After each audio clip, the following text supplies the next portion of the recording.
Welcome to Veteran State of Mind. I'm Geraint Jones. We've got a special little edition of the podcast today. We've got my friend Tony on. Tony, you'll know from the Remembrance episode. He's a veteran of the Green Jackets, or should I say the Royal Green Jackets, don't want to get in trouble. Also the SAS. Tony served in Northern Ireland, the Gulf War, and the Falklands. And it's the Falklands that we've got Tony on to talk about today. Tony and I, we worked on a book, which is Tony's story. It's called Born for War. It's just recently come out. And so I just wanted to kind of get Tony on and give you guys a little taster about what's in the book. So Tony, welcome back to the podcast, mate. Thank you very much. This isn't the first book you ever put out there, but it's the first book you've put out, your family's put out, I should say. But this is your book about your time in the Falklands, a little bit in there about Northern Ireland as well. Obviously, the book's called Born for War, which is a great title, I gotta say. And so, when was it that you realised that you were destined to be a soldier? Oh, very early, mate. As a cadet, I was 13 years old, joined the RCTTA, the cadets that were affiliated to what was then the airborne RCT. No longer exists, of course. All my uncles were all Marines. My father was in the Air Force. My grandfather was a Marine in World War One, deafened by the guns on board ships on which he served.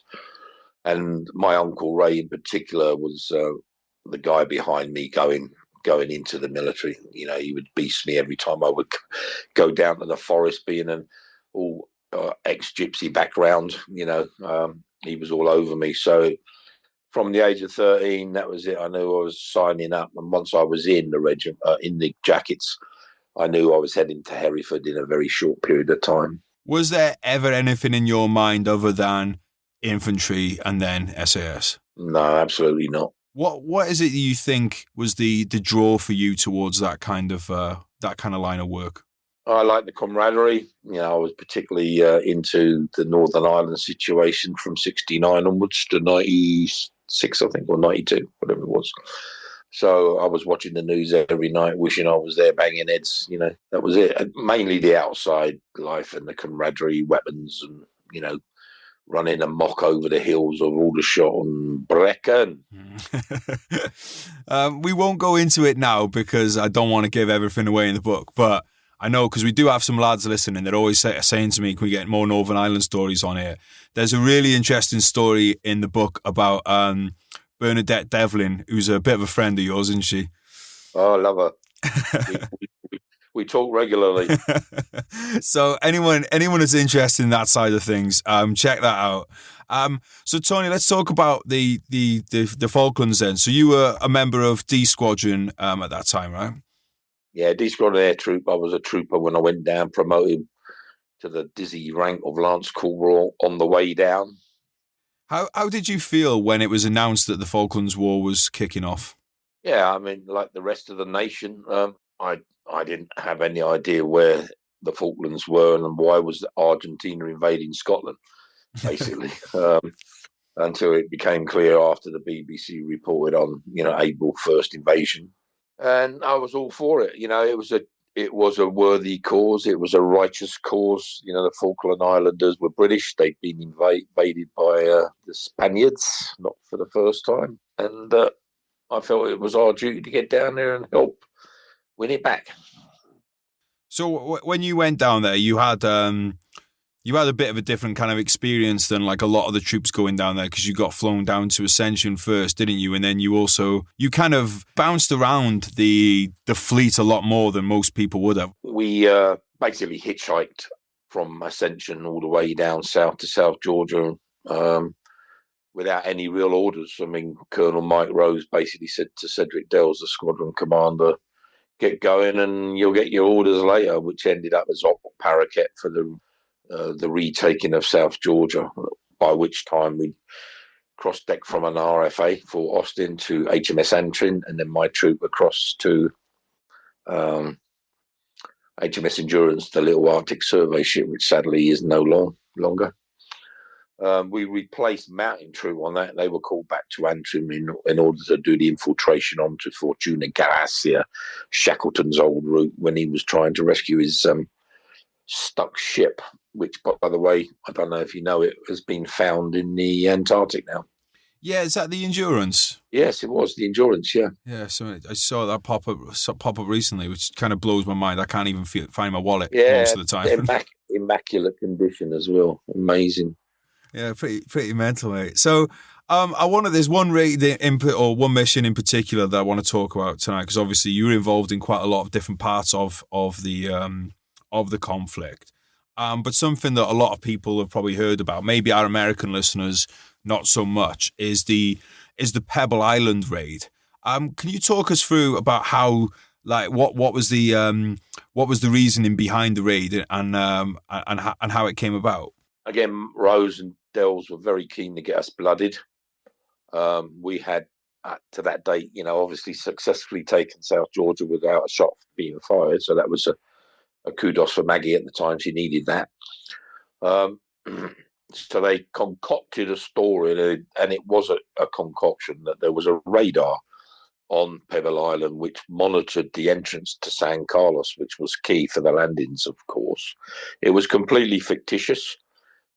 Aerial photography gave us the 11 aircraft, which was a target in itself, but primarily Admiral Woodward, the task force commander, was sold on the idea of taking out the radar so his ships could operate safely into San Carlos waters. Really, this was the full kind of first time that the squadron was going in as a oneer to do an offensive operation. Yeah, it was our first direct action mission, if you like. And what was that like for you then, waiting to go out for your first opportunity to kind of get just toe-to-toe, so to speak? Yeah, it was great. I was a bit under the weather, actually. I had flu, of all things. Can you imagine?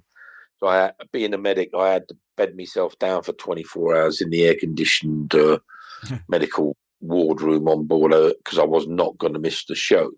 And that did the trick. So, yeah, we couldn't wait to get ashore. Boat Troop did a fantastic job of infiltrating and identifying the target. And where we were all going to assault from, and where the mortar fire position, where HQ would be based, etc. Fantastic.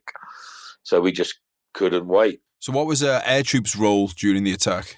Originally, we were supposed to make contact with the islanders. Once the mighty paratroop mobility troop got lost or disorientated. They had to move the reserve troop, which was Mountain Troop under Ian Hamilton, into the assault. That meant we then became just support fire troop, which was great, because in hindsight, if we had approached the village, the initial start point was the woolshed. We later found out there was 200 Marines inside that woolshed holding human shields. So that would have really ruined my night. So just to get that clear for people then, so there was 200 Argentinians using islanders as human shields in the area that you guys were supposed to go and make contact with the islanders? Yeah, that's right. Right. So the raid itself then, how did that go down? Mountain Troop did a great job. Of course, like I said, they weren't geared up for it. They were reserved, so they had very limited standard charges, £1 PE standard charges. So they effectively shot, ripped, blew up whatever they could, and utterly destroyed the 11 aircraft and the fuel dump. And while that was going on, then what were you up to in air troop? We were just in the support fire role. We had no targets. We didn't engage. The only action there was between the troop sergeant and a corporal when they got into it, because Tom Buffton, the troop sergeant, bless him, kept on moving us. Once the illumination was up, he kept moving us like over a 50-meter distance between a wall and the fucking low ground, and there was no sense to it. So one of the corporals, Carl Rhodes, ex-9 Squadron lad, jumped on him, so we had to pull him apart. So that was the only action we got, and nobody got any medals for it. So, I mean, that's the kind of side of, soldiering and war that people don't really read about much of the time. Is that something that you wanted to you wanted to get those stories out there. Yeah, it was a funny moment. And are those the kind of moments that kind of stick with you when you think back and look at it at times? Oh, definitely, yeah. Like when we got back onto Hermes, it was like a scene out of Top Gun when old Tom Cruise had destroyed the MiGs, and one of the troops had a negligent discharge, went through the fucking deck and then down to the medical room, which just missed, sadly, because I didn't like the bloke. One of the guys who were concussed from a landmine that was remotely detonated when they exfiltrated. Nobody was hurt. What was it like for you? You know, having put this raid in, as you're kind of picked up by the Sea Kings and you're leaving Pebble Island. What was that feeling like? Fantastic! I could see all the planes burning vigorously from the window in the Sea King, mate. They did a great job, 864 Squadron. I can't praise them enough as a squadron. They were fantastic. Obviously in the book as well, you know, it's something that's in there. I know you were very keen on doing it, was to make sure that, you know, credit was given to the pilots, the crews, you know, the Navy, the infantry units in there. Was that important for you to for you to make sure that, you know, this wasn't just about your squadron, it was about all these other units that took part? Yeah, it was a total combined effort, wasn't it? Yeah, pilots in particular, the Chris Parry, who was the pilot on board HMS Antrim, rescuing the guys off Fortuna Glacier after the infamous whiteout when 2 aircraft crashed trying to rescue them. And he went in and rescued everybody, including the crews. You know, he got the DFC for that. No mean feat, as you can imagine, Glenn. You know. Yeah, I mean, I struggle to drive a car, let alone fucking park a helicopter on the side of a glacier. How did when you left and during the campaign, was there any moment where you thought the result was going to be in doubt about who would be, you know, who would be capturing and recapturing the islands? No, not at all. I mean, there was a documentary, I don't know if you saw it, with Colonel Mike Rose basically going over it, and it was down to 10 minutes apparently after we lost the Atlantic conveyor with everything on board, that we literally were down to 10 minutes worth of ammunition, etc., when they surrendered. So that was pretty significant, I thought. Fucking hell, you still had your bayonet, so. Yeah, that's true.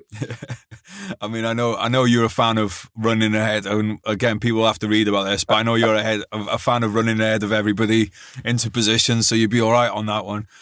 When the war ended, like, how did that feel for you then to have come through, you know, a campaign like that, and to be standing at the end of it? Yeah, I was very angry, mate. I thought, what was the point of coming all this way down? Losing 22 good comrades, including a good friend in a Boeing helicopter crash caused by either pilot fatigue or an aircraft hitting the intake, and then just giving up with minimal resistance. 15,000 of them. You know, they could have played a little bit harder. You know, but so I was pretty angry for some time after that, mainly because of the loss of life. Is it important to you with this book as well?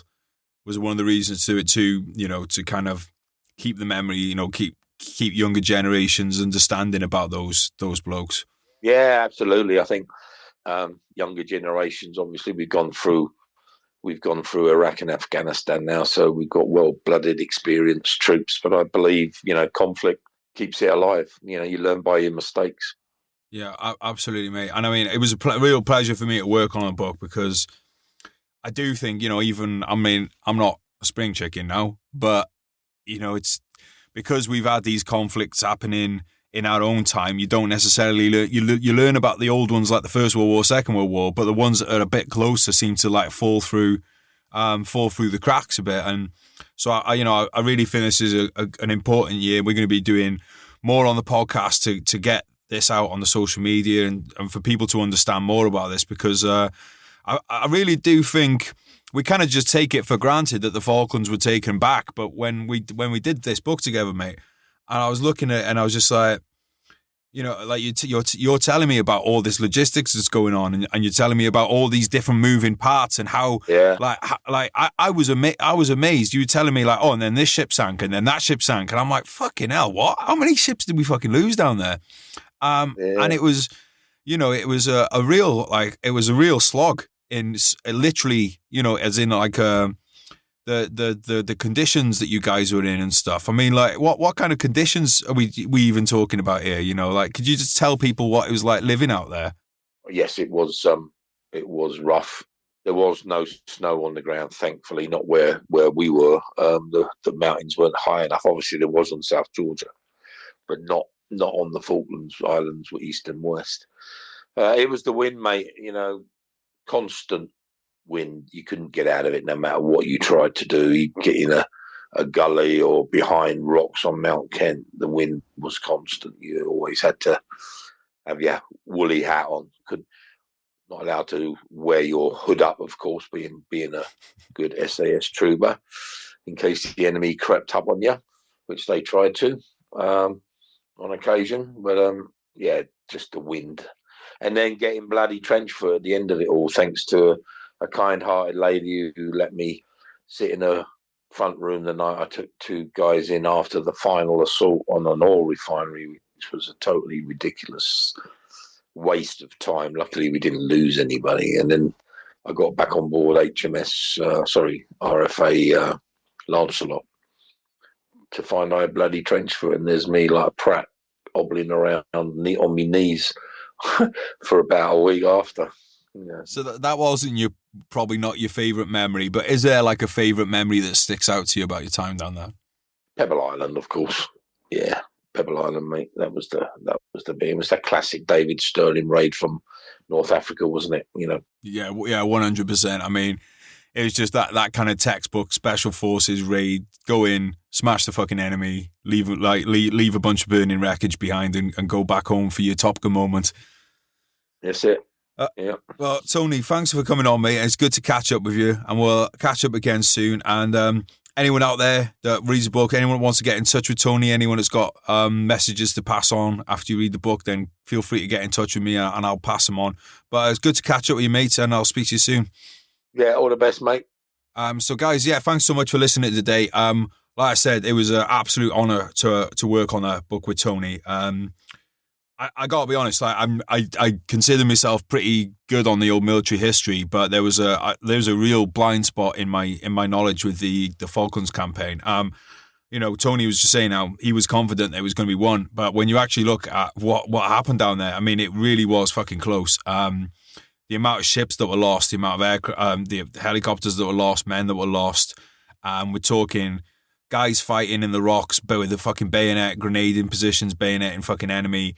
And it's one of those, a real pivotal moment in Britain in terms of both, when you look at it in the context of what was going on in the world at the time with the Cold War, the end of the British Empire, there's really like a lot to unpack in it. So, as I said, it was a real honour to work on Tony with it. It was an absolute legend, and I hope you guys enjoy it. If you get a chance to read it, please do let me know. And catch you next time. Love you, bye.